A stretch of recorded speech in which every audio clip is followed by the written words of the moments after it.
Hello guys, आज हम इस वीडियो में अकाउंटिंग प्रिंसिपल्स के बारे में पढ़ेंगे। लास्ट वीडियो में हमने अकाउंटिंग प्रिंसिपल्स का हाफ पार्ट किया था, जिसमें हमने meaning of accounting principles, need of accounting principles and accounting concepts के बारे में पढ़ा था। अगर किसी ने मेरी वो वीडियो नहीं देखी है तो मैंने लिंक जो डिस्क्रिप्शन में दे दिया है, वहाँ पर जाके देख सकते हैं। तो चलिए शुरुआत करते हैं। पहला आता है हमारा point, business entity principle. Business entity principle क्या होता है? एंटिटी से ही हमें पता चल रहा है आइडेंटिटी, किसी की अपनी पहचान होना। Business is treated as a separate unit and distinct from its owners. Business जो है एक सेपरेट यूनिट माना गया है और वो ओनर्स से, क्रेडिटर्स से, मैनेजर से डिफरेंट माना गया कि उसकी खुद की पहचान है। जैसे हम लोग मार्केट में जाते हैं तो हर एक बिजनेस का जो है अपना अपना नाम होता है, हर एक ऑर्गेनाइजेशन का अपना अपना नाम होता है, उसकी अपनी अपनी आइडेंटिटी होती है, अपनी पहचान होती है। जैसे हम लोगों के अपने अपने डिफरेंट नेम्स हैं, तो हम लोगों की अपनी पहचान है। ऐसी बिजनेस जो है एक सेपरेट यूनिट है माना गया, और वो जो एक आर्टिफिशियल पर्सन है और उसकी खुद की आइडेंटिटी है। Books of accounts of business are separate. अगर बिजनेस की अपनी एक बिजनेस को अगर हम सेपरेट यूनिट मानते हैं, इसका मतलब जो उसके बुक्स ऑफ अकाउंट्स हम मेंटेन करते हैं वो भी हम सेपरेट ही मेंटेन करते हैं। जितनी भी बिजनेस से रिलेटेड और ट्रांजेक्शन होती है सिर्फ वो ही बुक की जाती है बुक्स ऑफ अकाउंट्स में। थर्ड पॉइंट आता है, proprietor is termed as creditor to the firm. बहुत ही इंपॉर्टेंट पॉइंट है इसमें इसका क्या मतलब है? प्रोप्राइटर जो ओनर होता है, जो उस बिज़नेस को चलाता है, वो फर्म के लिए क्रेडिटर होता है। कैसे? वो बिज़नेस स्टार्ट करने के लिए क्या करता है? पैसे इन्वेस्ट करता है। उस इन्वेस्टमेंट को हम बोलते हैं कैपिटल। आगे हम अकाउंटिंग टर्म्स करेंगे, मैं उसमें आपको ज़्यादा समझ आएगा। कैपिटल का क्या मतलब होता है? कुछ जब बंदा बिजनेस स्टार्ट करता है तो उसको इन्वेस्टमेंट करनी होती है, उसको हम बोलते हैं कैपिटल। तो फर्म के लिए क्रेडिटर हुआ। क्रेडिटर का क्या मतलब होता है कि प्रोप्राइटर ने जो है फर्म को उधार दिया है। फर्म के लिए वो प्रोप्राइटर ने उसको उधार दिया है और इन रिटर्न फर्म को जो है उसको कुछ ना कुछ वो देगा। ठीक है, तो उसने उसको क्या दिया? कैपिटल दिया। तो इसलिए जो प्रोप्राइटर जो है क्रेडिटर माना जाता है फर्म के लिए। क्रेडिटर क्या है कि फर्म ने जो है प्रोप्राइटर से उधार लिया है, आप ये कह सकते हैं, या प्रोप्राइटर ने जो है फर्म को उधार दिया है। ठीक है, इसके बाद आता है, this principle is applicable to all forms of business organisation, that is partnership, company etcetera. ये प्रिंसिपल हर एक तरह के बिजनेस ऑर्गेनाइजेशन पे लगता है, चाहे वो पार्टनरशिप हो चाहे वो कंपनी हो। तो बिजनेस एंटिटी प्रिंसिपल क्या कहता है कि जो बिजनेस है वो एक सेपरेट यूनिट है, वो ओनर्स, मैनेजर्स, क्रेडिटर्स से डिफरेंट है, उसकी अपनी खुद की पहचान है। और प्रोप्राइटर जो है क्रेडिटर होता है फर्म के लिए, क्योंकि उसने जो है बिजनेस स्टार्ट करने के लिए इन्वेस्टमेंट की होती है, उसको हम कैपिटल बोलते हैं, और इन रिटर्न वो उसको जो है वो पैसे उसको कहीं ना कहीं चुकाने पड़ते हैं फर्म को, प्रोप्राइटर को। ठीक है, उसके बाद आता है हमारा second point, money measurement principle. Second point क्या आता है? Money measurement principle. Money measurement principle से ही पता चल रहा है कि मनी को हम मेजर कर सकते हैं। Only those transactions and events are recorded in accounting which are capable of being expressed in terms of money. वही ट्रांजेक्शन और इवेंट्स जो हम रिकॉर्ड करते हैं, जो हम मनी के फॉर्म में जो रिकॉर्ड कर सकते हैं। एग्जाम्पल, कैश हमारे पास 50,000 रुपये पड़ा है, रॉ मटेरियल हमारे पास 2,50,000 रुपये है, तो ये मनी के टर्म्स में है, ये मनी के फॉर्म में एक्सप्रेस कर रखा है, तो हम इसको मेजर कर सकते हैं, तो यही रिकॉर्ड करेंगे। लेकिन जैसे प्रोडक्शन मैनेजर, सेल्स मैनेजर के बीच में लड़ाई हो जाती है, ये बिजनेस के लिए इम्पॉर्टेंट तो है बट ये मनी के फॉर्म में एक्सप्रेस नहीं है, तो ये हम रिकॉर्ड नहीं करते हैं। सिर्फ हम यही रिकॉर्ड करते हैं जो मनी के टर्म्स में एक्सप्रेस कर रखी है। जो चीज़ मनी के फॉर्म में एक्सप्रेस नहीं करके वो हम रिकॉर्ड नहीं करते। बट इसका मतलब ये नहीं है कि ये चीज़ नेसेसरी नहीं है, ये मैनेजमेंट के लिए कहीं ना कहीं नेसेसरी है, दोनों चीज़ नेसेसरी है। बट रिकॉर्ड हम वही ट्रांजैक्शन और इवेंट्स करेंगे जो हम मनी के फॉर्म में एक्सप्रेस कर सकते हैं। थर्ड आता है accounting period principle. Accounting period principle क्या है? Entire life of the firm is divided into time intervals for the measurement of the profits of the business. जो अकाउंटिंग पीरियड प्रिंसिपल क्या बोलता है कि हमें पता है कि बिजनेस हमने जब खोला है तो वो एक लॉन्ग पीरियड के लिए चलेगा। तो इस प्रिंसिपल ने क्या किया है कि जो फर्म को जो है एक टाइम इंटरवल्स में बांट दिया है। क्यों बांटा है? कि एक टाइम इंटरवल के बाद, एक पीरियड के बाद हम ये देख सके कि हमारे फर्म को प्रॉफिट हुआ है या लॉस हुआ है। ठीक है, इसमें हम लोग करते हैं 12 मंथ पीरियड जो है अडॉप्ट करते हैं। 12 मंथ पीरियड में क्या 12 मंथ पीरियड अडॉप्ट करते हैं? 12 मंथ के बाद 12 महीने के बाद हम पता करते हैं कि हमारे ऑर्गेनाइजेशन को लॉस हुआ है या प्रॉफिट हुआ है। दो तरह के पीरियड्स होते हैं, फाइनेंशियल ईयर और कैलेंडर ईयर। फाइनेंशियल ईयर होता है हमारा 1 अप्रैल टू 31 मार्च, ये मार्च है, 1 अप्रैल टू 31 मार्च। फाइनेंशियल ईयर जो है 1 अप्रैल से स्टार्ट होता है और 31 मार्च को ख़त्म होता है। कैलेंडर ईयर जो है 1 जनवरी को स्टार्ट होता है और 31 दिसंबर को ख़त्म होता है। सारे ऑर्गेनाइजेशन जो हैं फाइनेंशियल ईयर ही अडॉप्ट करते हैं। ये दो तरह के पीरियड है, ये 12 मंथ पीरियड होता है और 12 मंथ पीरियड जो है हमें बताता है। उसके बाद हम देखते हैं कि हमें कितना लॉस हुआ है, कितना प्रॉफिट हुआ है।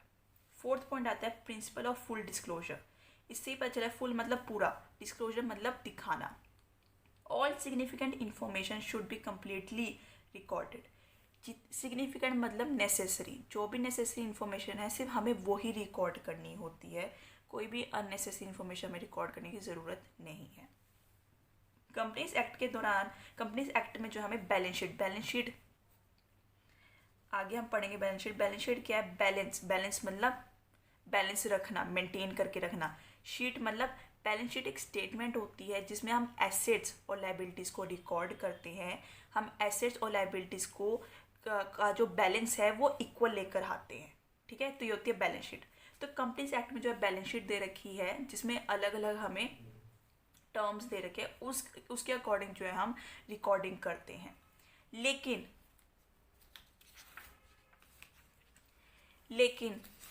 अगर कोई change, if there any change, अगर कोई चेंज हम लोग करते हैं, जैसे स्टॉक में हमने मेथड चेंज कर दिया है या डेप्रिसिएशन में हमने मेथड चेंज कर दिया, तो हम क्या कर सकते हैं, वो बैलेंस शीट में हमें प्रोवाइडेड नहीं है। फिर हम क्या कर सकते हैं, फुट नोट्स जो हम नीचे जो है नोट्स के थ्रू जो है हम लोग प्रोवाइड कर सकते हैं, क्योंकि ये एक इम्पॉर्टेंट इन्फॉर्मेशन है। हमें इन्वेस्टर्स, हमें अपने गवर्नमेंट, हमें अपने यूजर्स को बताना ज़रूरी है। तो अगर कोई चेंजेस होते हैं, नेसेसरी चेंजेस, तो हम फुट नोट्स के थ्रू भी जो है उस चीज़ को प्रोवाइड करके बता सकते हैं। उसके बाद आता है fifth point, principle of materiality. ये जो है एक्सेप्शन माना गया है कौन से, किस चीज़ का? फुल डिस्क्लोजर प्रिंसिपल का। फुल डिस्क्लोजर क्या बताता है कि जितनी भी सिग्निफिकेंट इन्फॉर्मेशन है वो सारी डिस्क्लोज कर दो, ताकि इन्वेस्टर्स और गवर्नमेंट को हमारी फाइनेंशियल पोजीशन के बारे में पता चल सके, कि हमारा बिजनेस कहाँ आता है, उसके स्टेटस के बारे में पता चल सके। तो ये एक्सेप्शन माना गया। ये बोलता है कि जो इररेलेवेंट, जो अननेसेसरी थिंग्स हैं, जो उसको दिखाने की ज़रूरत नहीं है, जो छोटी मोटी आइटम्स है उसको दिखाने की ज़रूरत नहीं है। क्यों आप अपने अकाउंट्स को ओवरबर्डन कर रहे हो? जो आइटम्स इररेलेवेंट है उसको यूज़र को दिखाने की कोई ज़रूरत नहीं है, तो इसलिए इसको एक्सेप्शन माना गया है। सिक्स्थ आता है प्रिंसिपल ऑफ प्रूडेंस और कंजर्वेटिज्म। Very important principal. इसमें क्या है, all anticipated losses should be recorded in the books of accounts, but all anticipated gains should be ignored. अगर हमें लगता है कि फ्यूचर में हमें लॉस होने वाला है तो हम क्या करेंगे, अभी से पैसे जोड़ना स्टार्ट कर देंगे। उसको क्या बोलते हैं? प्रोविजंस। हम लोग प्रोविजंस बनाते हैं। हम लोग क्या करते हैं, उन प्रोविजंस में जो है पैसे जोड़ना स्टार्ट कर देते हैं, ताकि आगे हमें लॉस होए तो हम उस चीज़ को रिकवर कर सके। बट दूसरी तरफ ये क्या करता है, ऑल एंटिसिपेटेड गेंस। अगर आपको लगता है आगे प्रॉफिट होने वाला है तो उसको रिकॉर्ड करने की ज़रूरत नहीं है। अब जब प्रॉफिट होएगा तब की तब देखेंगे, अदरवाइज उसको रिकॉर्ड करने की ज़रूरत नहीं है। अगर हमें पता है कि हमें आने वाले टाइम में लॉस होने वाला है तो अभी से पैसे जोड़ना स्टार्ट कर दो। इस प्रिंसिपल को हम प्लेइंग सेफ पॉलिसी भी कहते हैं, ठीक है, ताकि आने वाले टाइम में हम लोग जो लॉस को रिकवर कर सके। उसके बाद आता है seventh, historical cost principle. Historical cost principle क्या है? An asset is recorded in the books of accounts at the price at which it was acquired. Asset जो है हम वो रिकॉर्ड उस प्राइस पे रिकॉर्ड करते हैं जिस प्राइस पे हमने उसको खरीदा है। एग्जाम्पल, बिजनेस ने जो है बिल्डिंग खरीदी है 20 लाख की, तो 20 लाख पे ही हम रिकॉर्ड करेंगे, ठीक है। चाहे आगे उसकी मार्केट वैल्यू बढ़े या घटे, हमें उससे लेना देना नहीं है। हमने जिस प्राइस पे खरीदा है उसी प्राइस पे रिकॉर्ड करेंगे और धीरे धीरे करके जो हम डेप्रिसिएशन चार्ज करेंगे। हम आगे पढ़ेंगे डेप्रिसिएशन चार्ज करते हैं फिक्स्ड एसेट्स के ऊपर, जिससे जो बिल्डिंग है, लैंड है, ये सब फिक्स्ड एसेट्स है, उसकी जो वैल्यू घटने लग जाती है तो डेप्रिसिएशन चार्ज करेंगे। बट आगे अगर सपोज इसकी वैल्यू 25 लाख हो जाती है तो हम उस चीज़ को रिकॉर्ड नहीं करेंगे। हमने जिस चीज़ पे खरीदी है वैल्यू, जिस चीज़ पे एसेट खरीदा है उसी चीज़ पे रिकॉर्ड करेंगे। 8th आता है matching principle, again very important principle. Matching principle क्या कहता है, all cost which are applicable to revenue of the period should be charge against that revenue. कोई हमें रेवेन्यू हुआ है, ठीक है, उससे रिलेटेड जो भी हमारे एक्सपेंस है, जो भी हमारा खर्च है, वो भी साथ के साथ रिकॉर्ड करिए। ये हम एग्जाम्पल के थ्रू समझेंगे। एग्जाम्पल मिस्टर वाई का दिखा रही हूँ मैं। मिस्टर वाई ने क्या किया, परचेज किए 9000 पीसीस ऑफ गारमेंट्स 100 पर पीस। एक पीस जो है उसने 100 रुपीज़ का खरीदा, 9000 पीसीस खरीदे उसने सेल कितने किए, 8000 पीसीस सेल किए 150 पर पीस में। और उसने शॉप का रेंट भी दिया 36,000। शॉप का रेंट दिया, परचेज किए, सोल्ड किए, सेल किए। प्रॉफिट कैसे निकलना, रेवेन्यू माइनस एक्सपेंसेस। जितना हमें पैसा आया और जितना हमारा खर्चा हुआ उसको माइनस करके हमें पता चलता है कि हमारी प्रॉपर पोजीशन क्या है बिजनेस की। रेवेन्यू कैसे निकालेंगे, हमने कितना सेल किया है, 8000 इंटू 150, 8000 पीस सेल किए हैं 150 के, तो 12 लाख। एक्सपेंस कितना खर्चा हुआ, उस चीज़ को सेल करने के लिए हमने गारमेंट सेल किए, कैसे, पहले तो हमने उस चीज़ को खरीदा होगा, उससे रिलेटेड कुछ ना कुछ एक्सपेंसेस पे किए, जैसे रेंट पे किया, हमने उसको स्टोर करने के लिए रेंट पे किया। तो 8000 हमने 150 का जो है हमने रेवेन्यू, मतलब हमारा जो है हमें पैसे आए इतने 12 लाख। एक्सपेंसेस क्या है, 8000 से 9000 नहीं लेंगे, 8000 लेंगे, क्योंकि हमने जितनी सेल की उससे रिलेटेड हम खर्चा बुक करेंगे। 8000 जो है हमने 100 रुपीज़ में परचेज़ किए थे, 8 लाख, और रेंट भी हमने पे किया 36,000, तो हमारा प्रॉफिट हुआ 3,64,000। कि हमें क्या बता रहा है कि 3,64,000 हमें एक्चुअल प्रॉफिट हुआ है, जिसमें हमने इतना हमें पैसे आए, उससे रिलेटेड एक्सपेंस कि इतने का मैं 8000 की मैंने जो है 100 रुपये की खरीदी पर पीस, और उससे रिलेटेड रेंट भी पे किया। तो ये क्या मैचिंग प्रिंसिपल, कि जितना आपका रेवेन्यू आया है, जितना आपने पैसा कमाया है, उससे रिलेटेड जो भी आपका खर्चा हुआ है वो भी आपको साथ ही साथ बुक करना है। तो ये है मैचिंग प्रिंसिपल। लास्ट प्रिंसिपल आता है हमारा dual aspect principle. Dual aspect principle क्या पता है, डुअल मतलब दो, कि हर एक ट्रांजैक्शन जो है अफेक्ट करता है दो अकाउंट्स को। जो भी हमारी ट्रांजैक्शंस होती हैं, हर एक ट्रांजैक्शन दो अकाउंट्स को अफेक्ट करता है। अगर एक ट्रांजैक्शन डेबिट हो रही है तो दूसरी ट्रांजैक्शन क्रेडिट भी होएगी, ठीक है।